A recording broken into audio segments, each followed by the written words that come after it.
My dad joined us up in 1960 or 61. It was first generation, and I understood from him that it was my mom who kind of pushed him into it.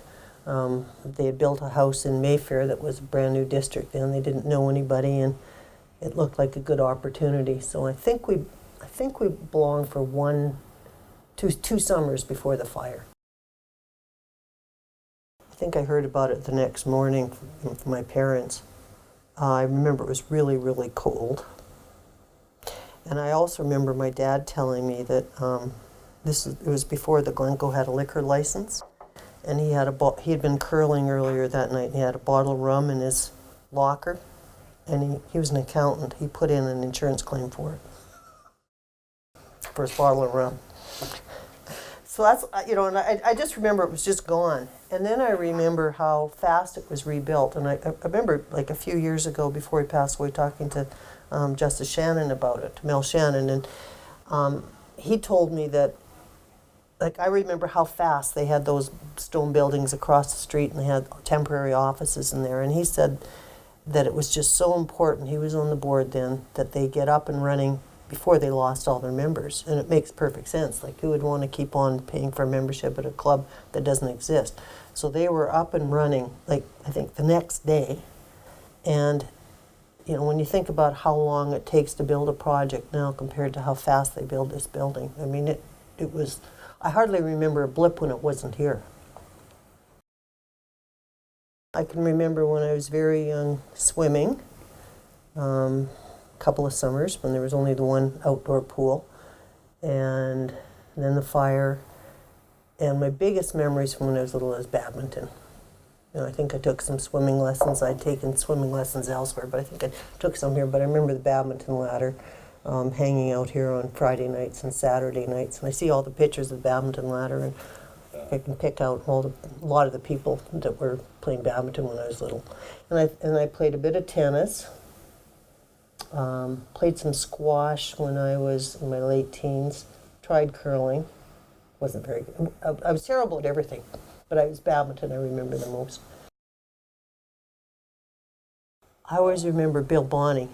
I remember one time calling him Glencoe royalty, and he thought that was pretty funny. Because Bill is probably about 15 years older than me, so he was a grown-up, and he was a really good badminton player. I remember Jamie Paulson. He was everybody's hero because he was the badminton king. Mel Shannon always was a presence.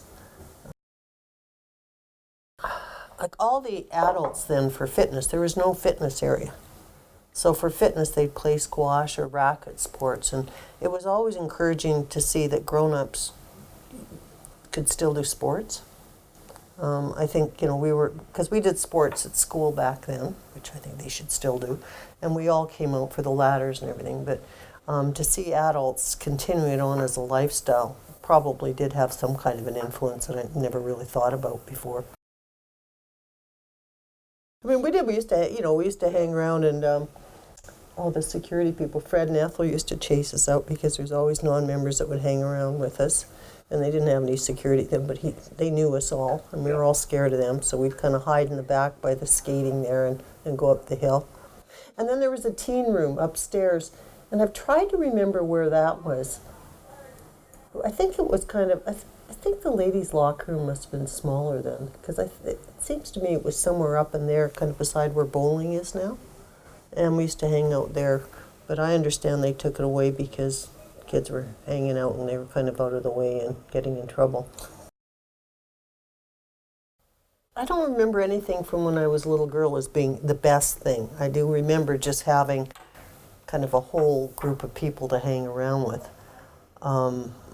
Certainly in my adult's life, my first impulse was to say, well, my best ever was when I had President's Dinner the year I was president in 2014-15. But then even that, I think probably the best things I ever did were going to all the awards dinner, both for the staff and for the athletes.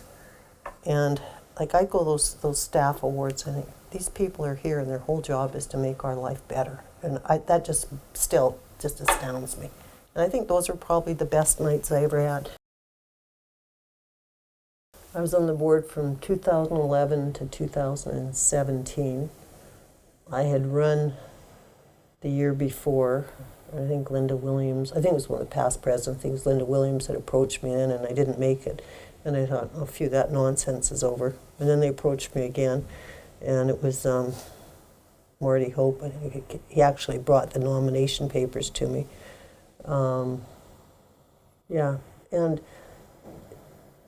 I was starting to realize how important the Glencoe was. It sounded interesting that I would learn some stuff. I mean, I have no idea, or I had no idea how interesting it really would be.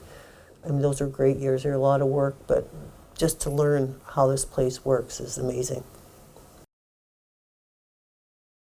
I was president of the club from 2014 2015, and I am so proud of how we functioned as a board in getting the expansion through. I can remember my very first board meeting, and I think you said there was some possibility there might be a window open, the city might let us do it, because my understanding is the city had said that we couldn't, that forget about expanding, and that we were stuck with our existing footprint.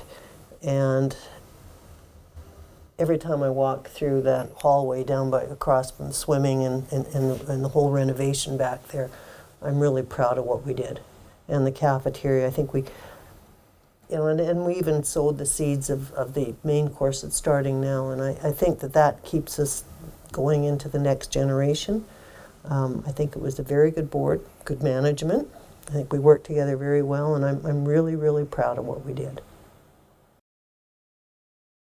Yeah, it just centers me. It's just something that's not work most of the time, and it's not home. It's just that third place that gives me, that has broadened my social experience and all the lifelong friendships that I've made. And I can't imagine what it would. I think about this sometimes. If I hadn't made that decision to take out my membership again in my early 20s, if I had missed out, I think my life would be quite different.